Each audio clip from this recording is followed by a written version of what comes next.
So you're a Talonflame main, and I already know, you're up there flying in the air, looking down at Drednaw, looking down at ZAPDOS, and you want to get that last hit to be the hero and win the game. But you get the jitters, you don't know exactly when to pull the trigger.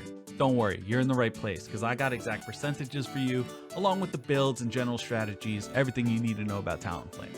Welcome to Hito99U, where it's my job to bring you to the 99th percentile. Y'all already know that's Masters in Pokemon Unite, and today we're talking about Talonflame.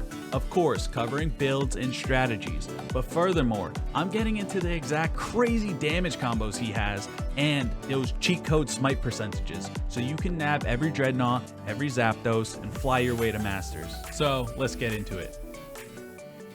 Talonflame is a jungler, and most people already know that. But when I start talking about these crazy high damage moves and his crazy ability to last hit, you're gonna start thinking, why can't I just take him lane? And you can if you want, but you gotta remember Talonflame is frail, and your starter moves, acrobatics and peck, only get you in. There's no way out. So you better have a eject button ready, and you better play a little safer than normal. As a jungler, on the other hand, you're always coming in with 3v2s, 3v3 at the worst. There's a lot of mayhem. There's more natural ways to escape. So with that said, my data is really going to assume that you're jungling, and this goes with the levels that I'm recommending you be for certain key fights, and the items as well. Let's get into that. Razor Claw, Score Shield, and Buddy Barrier. And of course, we're talking about items, so that means it's subjective. There's so many different builds that can work, but I'm trying to give you the meta build, the strong one that's going to get you to Masters, and all these items are consistently strong. Razor Claw and Muscle Band can both work on Talon, but Razor Claw gets you those slows to stay sticky when you're ganking from the jungle. That burst of damage is really nice too. After all, burst is the name of the game with Talon. When you get to those later levels, the combos you pull off with, move, auto attack, that's going to be taking people from 100 to 0 in like 2 seconds. And don't sleep on Score Shield. You might want to take a second offensive item here, and you can if you want. But let me tell you, the amount of games you can win by just split pushing with Talon, who's a beast at 1v1s and has so much mobility in the later levels to safely get out. You just get those people trying to jump in from the jump pad, they think they're going to stop you, and your Score Shield's up protecting you. You can win a lot of games this way. And Buddy Barrier is amazing on every Pokemon. It's the team fighter's dream. 40% shield on you and a teammate. That's like 80% health coming out of nowhere. If you wanted to swap something, I'd suggest swapping it here, but Buddy Barrier, you can't go wrong. And we're going to be doing Flame Charge and Fly. Okay, that covers our build and pregame, so let's just get into the match. I want you to run your standard route. That's Lillipup, Blue, Red, and then the 2 Corphish. So most of you know that the Lillipup runs in the direction that the Blue will spawn. But here's a really cool tip. You can tell which direction the Lillipup is going to run before you even attack it. Look at the floor in the center area. If you see sand, it's going down. If you see grassiness, it's going up. Sometimes this just helps position your character so you're in the right place at the right time. Because one of the things about jungling is you always want to clear this whole route as fast as possible. This is important because you need to clean up your side first to get your experience, but you also want to be available for the key fights that your team needs you for. Speaking of which, I need you always looking at the game clock, because at 8:50, you got one coming up. It's bees. Let's not forget, experience is a zero-sum game. They get it or you get it. So you want to be there, shifting the tides in your favor and grabbing all of that sweet experience for your team. And I want to try to reframe your mind with jungling. You want to focus on objectives. Yes, ganks are awesome and they're fun, but that's not all you're there for. Just let them come to you. Don't force it. What I want you to force is these 850 Bs. Let's talk about your first key fight. So I always create an infographic for each one of these videos and Pokemon that I cover. And I always go into the combo damage, the frame data, the speed, the exact percentage that you need to smite. All of the details are covered in one picture. But I usually only bring this up when I'm talking about your second, third, or fourth best combo. I'm going to try something different today, and we'll just look at it from the get-go and really talk about why this move is the best, or what fell in second, third, etc. So moving past that section on the left, that's level 3, because that's just some bonus information if you happen to lane Talonflame.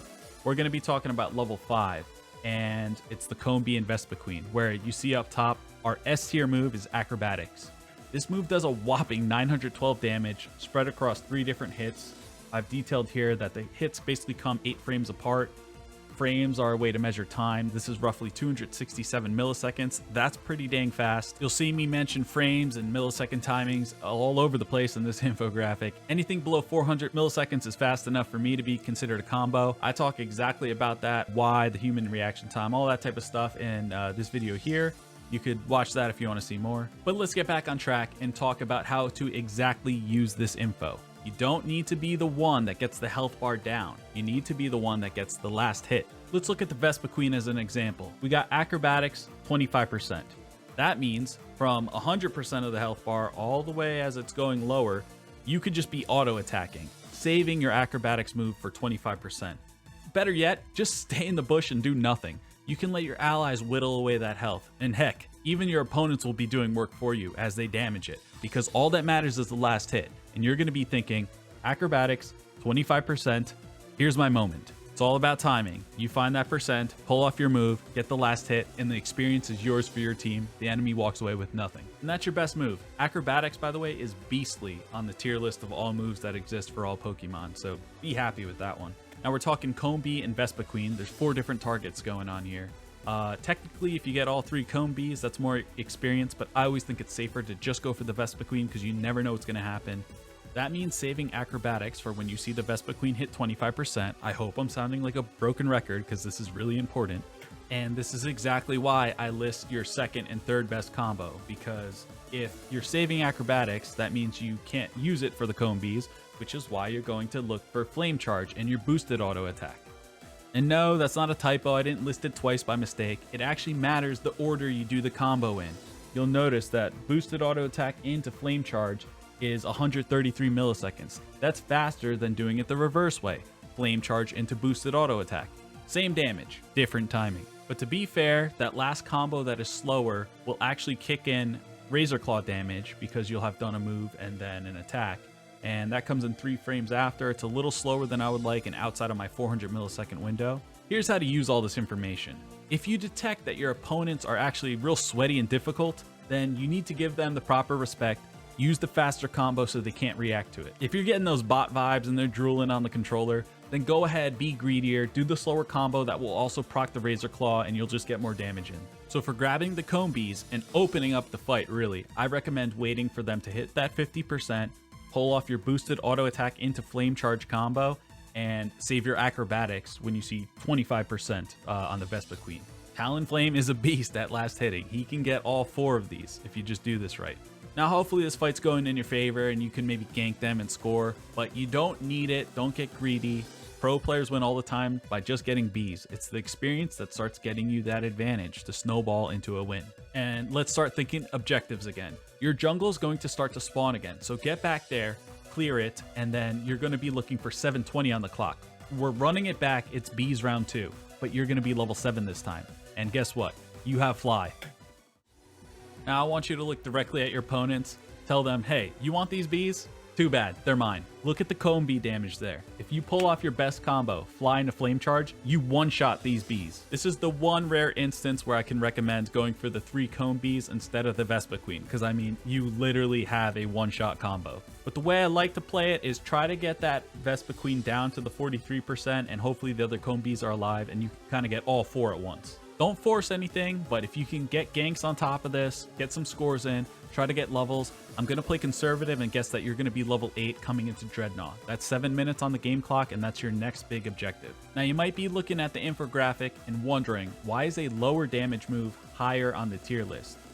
When it comes to Drednaw and ZAPDOS, you really need instant moves. Now you got 10 people hitting these things, not just lane where it's like a 2v2 or whatever. I still list your second and third best combos because it's an 8-framer and 12-framer. That's pretty fast, and if it's not like a full 10-person fight and you can try to be a little greedier, you can pull off those for damage. But realistically, we're talking about using the one move, Fly, getting up in the air and exactly when to land and get that last hit for Drednaw. And you can see it here, 14.6%, roughly 15%.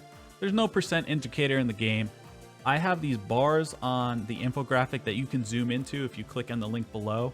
That's actually exactly how the bar is going to look in game, so maybe that can kind of train your mind into seeing what 14.6% looks like. No one's going to remember that number. That's why you can just pull this up as you're playing, use it as a cheat sheet. You just don't want to be too early or else you'll give away that last hit. And I'll be honest, once you win that first Dread, you're pretty much ahead. It's like your game to lose. Keeping your lead means pushing your advantage. You have higher levels, you can bully your opponents. Talonflame is mobile, he can split push. You have Score Shield. And now you have Ultimate, so I'm going to tell you 2 killer combos that can win all of your 1v1s or help snipe an enemy Pokemon if you find yourself in a team fight. Okay, the combo is simple. It's Fly, Flame Charge, Boosted Auto Attack, Unite move. The real magic is in how you use it though.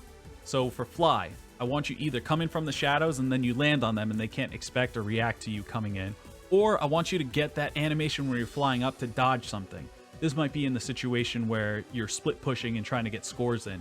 They start trying to stop you. I want you to dodge something with Fly. Start thinking about that. Get the counterplay in there. And the back half of this combo requires some foresight because you're going to have no mobility left once you use all your moves. So the real key is to know exactly where you want to end up after you use your Unite move. If it's just a 1v1, don't worry too much. Between you dodging moves with Flame Charge and Fly and the amount of damage this does, you're probably just going to knock them out. But if you're going deep behind enemy lines to snipe that enemy Cinderace, then you need an exit plan, and that's where you have to make sure you're positioning your Unite move to get you to safety. This means that the Flame Charge before it needs to be lined up in the right way, and then the Fly before that puts you in the right position. So you kind of work backwards or have the foresight, however it works for you, just make sure you have a plan. The second combo just reverses the Flame Charge and the Fly, meaning you do your Flame Charge, Boosted Auto, then Fly, and then pull out the Unite again to exit. This one works nice, especially when you get the upgraded version of your Flame Charge, because that lowers their defense, meaning this combo will hit harder, but you got to use the right tool for the right job. I like the first combo when you're sniping an enemy in the team fight and need to use Fly to get there. I like the second combo in 1v1 situations, but see what works for you. So how do you not throw from this winning position? Make sure you're getting every Dread on respawn. It's 2 minutes after you defeated it the last time. That means there's probably going to be a second and probably a third Dread before, at 2 minutes, the final fight of ZAPDOS.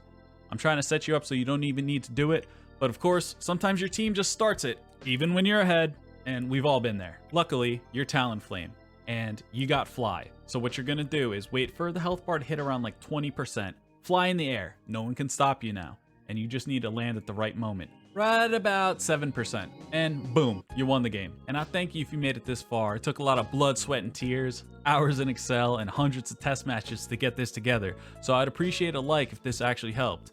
Comment down below if you have a Pokemon you want me to work on next, and subscribe if you're interested in seeing your main come up in the future video. So thanks everyone, keep on that Masters grind, and I'll see you in the next class.